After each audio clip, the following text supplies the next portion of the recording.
company name po is Bubble Sprite, but may ano po, about it po is, ang fragrance niya po is blueberry, and ang ano niya po is banayad po siya sa kamot. Hindi po siya nag-ano po sa plato na dudukot po.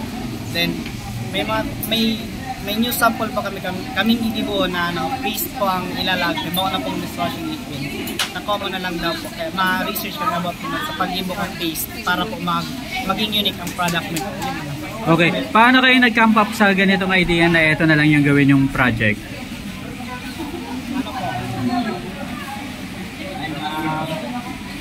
Ano po kasi, kailangan po hindi sa oral daw.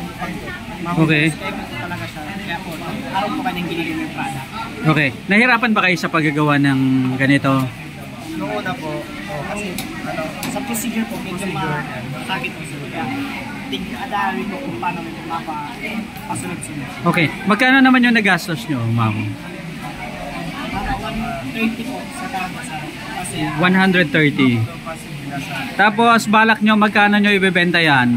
ganito po is 25, then yung sa dishwashing paste is mga 35 or 40 plus. Okay. Sa 120 per bottle yung nagastos nyo, magkano lahat yung naging puhunan nyo para makapag-produce kayo ng ilang bottle?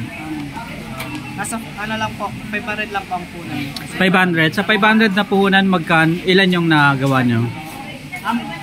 Sample pa lang po is 15 sample pa lang. 15 samples. Kaya po ito makag-ibuning mga 50 plus. 50 plus. Pero sa tingin nyo, magkano yung mga kikitain nyo kapag nakapag-produce kayo ng medyo maganda-ganda sa isang gawaan? 1K po yung okay po sa 1K. Customer satisfaction po ang product. Okay. Ayan. Thank you very much. Anong pangalan nyo, ma'am? Marjorie Malangat.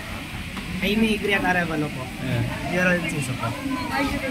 Ayan, mga estudyante ng Siena College, Tigaon. Ayan. Project nyo yan sa anong subject? Anong subject? Product management. Product management. Ayan. So, ito ano? Dikit kayo. Closer. Ayan. Thank you very much.